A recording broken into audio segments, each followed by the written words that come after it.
The India-U.S. relationship has had a great bipartisan handholding by American presidents this century. Clinton dehyphenated India-Pakistan, Bush Jr. gave us the nuclear deal, Obama visited twice, and Trump reactivated the Quad.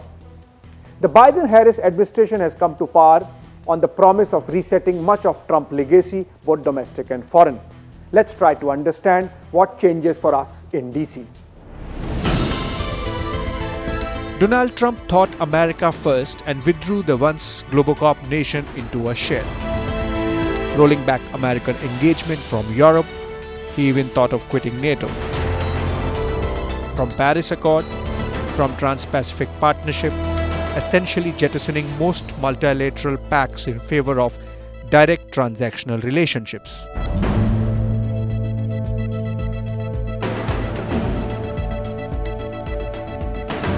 All that has changed with the coming of Democrats.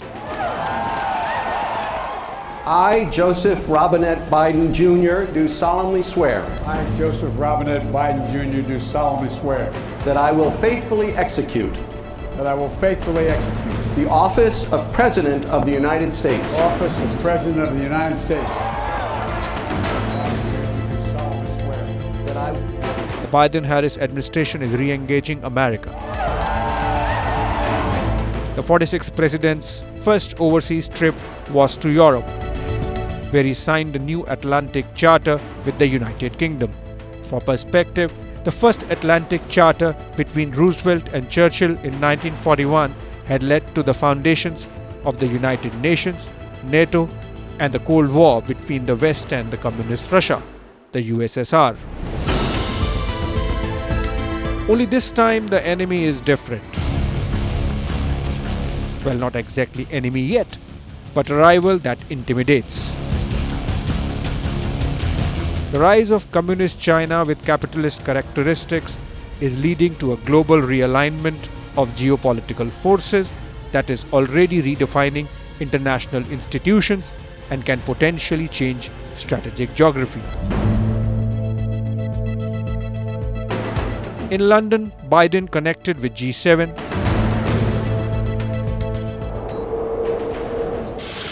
flew to Brussels to reassure rest of Europe about renewing American commitments to NATO.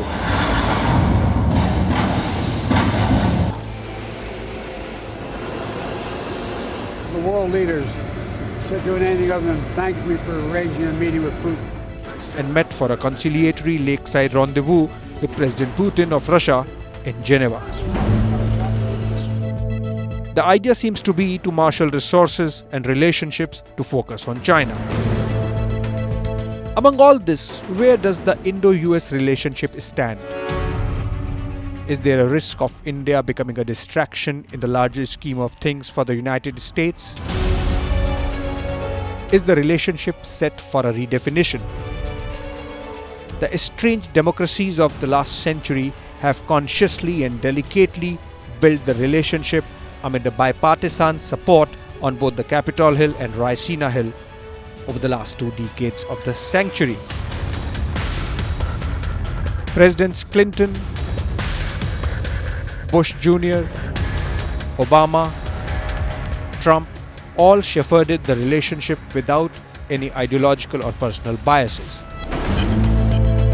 On the Indian side, dealing with Prime Ministers Vajpayee,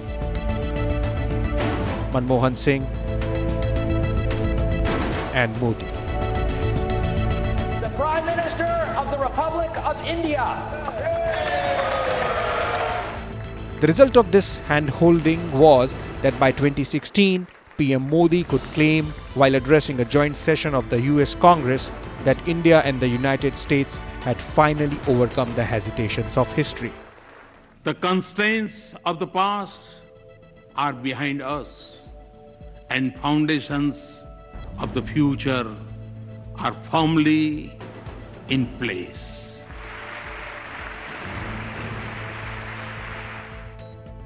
But last few months have seen a bit of a turmoil. India has struggled to get adequate quantities of APIs, the active pharma ingredients, the raw materials meant for use in manufacture of vaccines, particularly for COVID. Then we have approval of India-made Covaxin stuck in procedures with US authorities. In between, there was an avoidable disclosure of a freedom of navigation exercise by the US naval ship John Paul Jones of the 7th Fleet within India's exclusive economic zone of Lakshadweep. An impression is gaining ground that even if there is no change in American policy, perhaps the Trump administration was just a little more vocal supporter of India than the present one.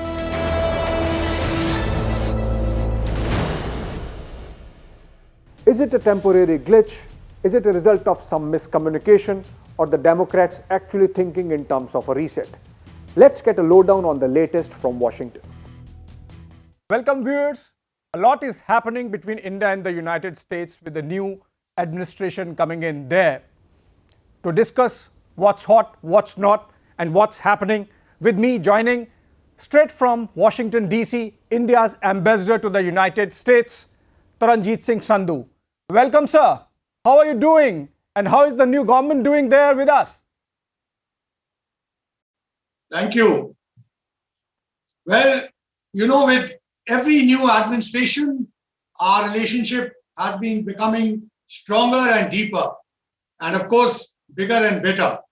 Now, you would recall last year when I had spoken to your channel, I had underlined that we have a bipartisan support here, both from Democrats and Republicans. And I think the first 100 days of Biden administration has clearly shown that. There have been a number of high-level interactions.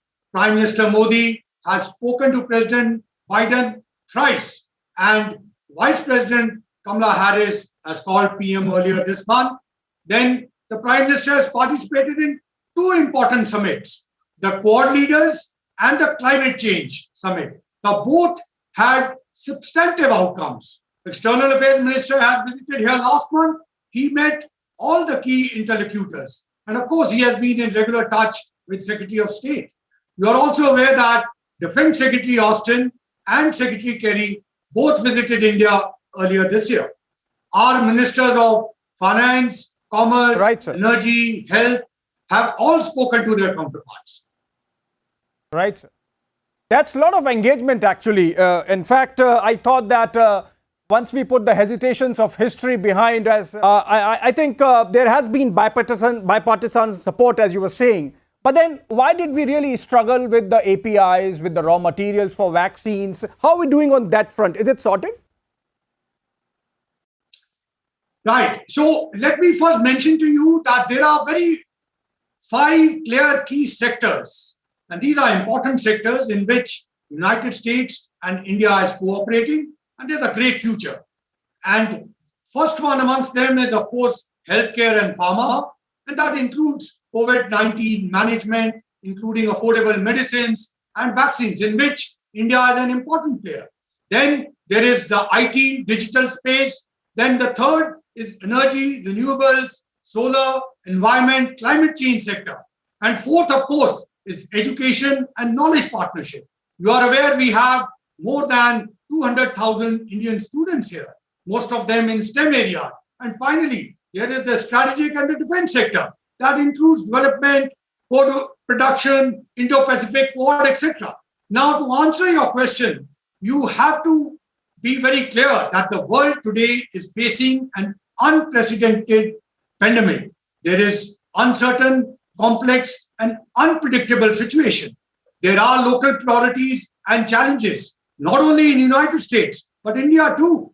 We have been in regular communication with our interlocutors in the US administration, and these include from Secretary of State Blinken to NSA Sullivan to White House Coordinator Jeff Zients, State Department Wendy Sherman, Kyle Smith, Dr. Fauci, Walensky, Dr. Murthy, and all the CEOs of major pharma and US supplier companies, Pfizer, Moderna, Johnson & Johnson, Air Products, Advamed, Thermo Fisher, Eli Lilly, you name them. I've spoken to all of them. Now, the response from all these have been very positive. They have recognized the urgency and they have prioritized the Indian orders. Secondly, remember the Defense Production Act. It's essentially for domestic requirements.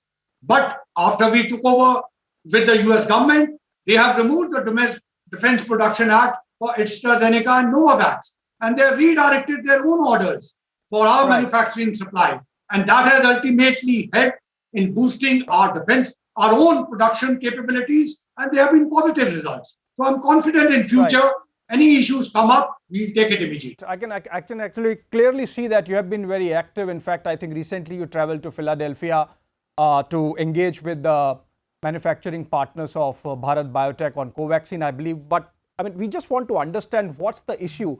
Covaxin is yet to be kind of approved by the Americans. They've not done with Sputnik as well, but then we are friends. Look, here again, we need to get our facts clear.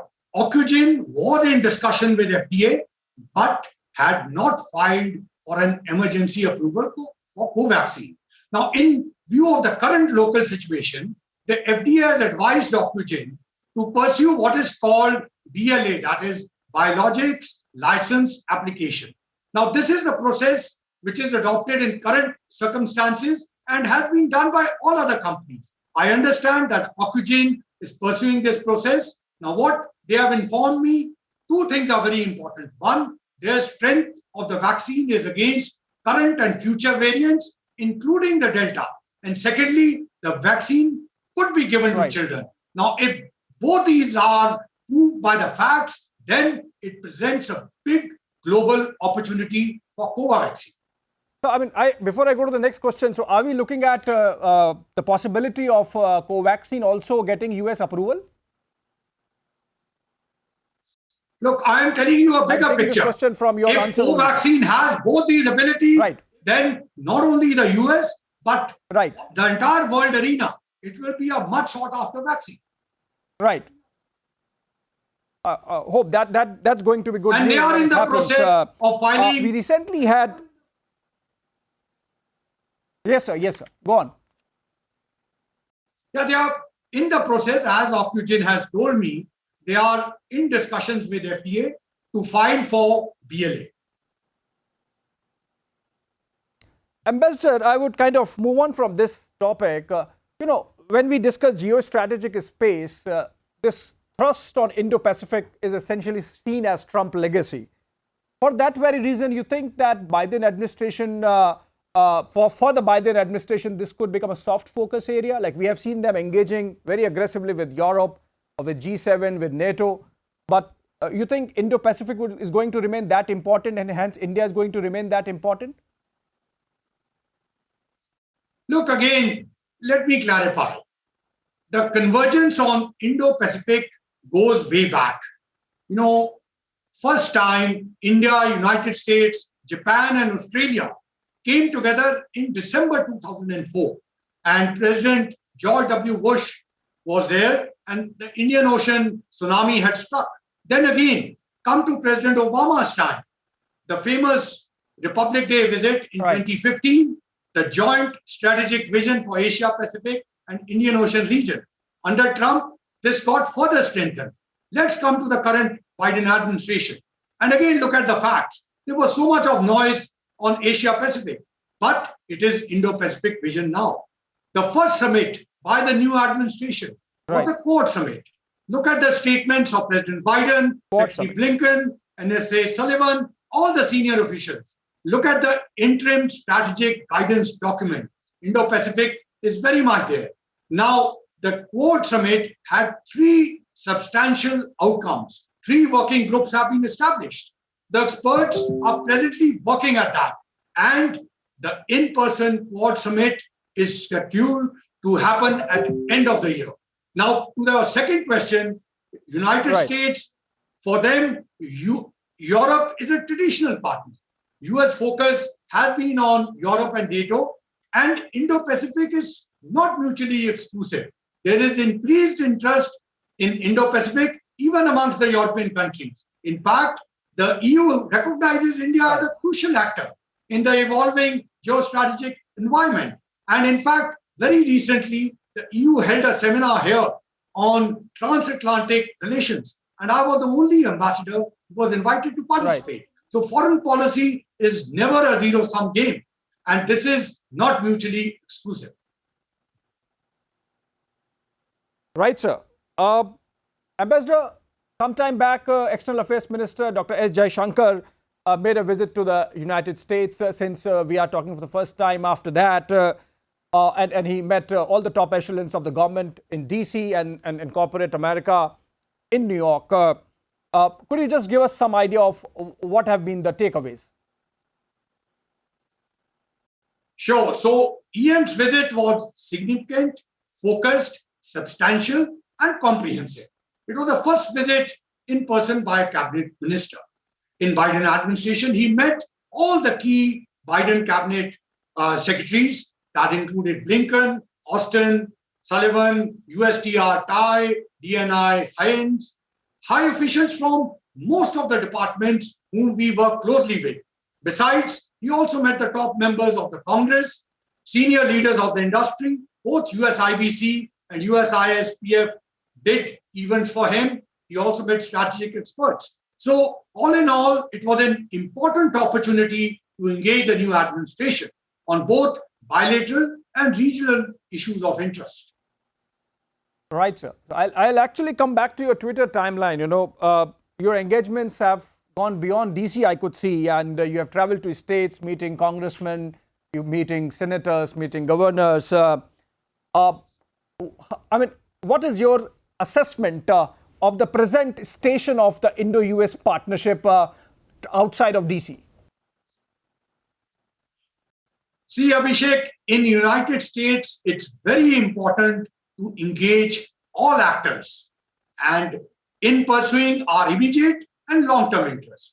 And these conversations have been positive with tangible results. There is concrete and solid support from the US. It stood shoulder to shoulder with India, recalling support that India had earlier given to them, whether it is administration, US Congress, private sector, or American people during the COVID-19 surge. And I've already outlined our engagements with the US administration. But look at the results. Firstly, 7 US Air Force flights with materials over $100 million from the US administration have arrived in India. Then allocation of vaccines. India is featuring in all the categories, whether co-vaccine, whether neighbors and partners, with a separate allocation of Pfizer, which President Biden recently announced.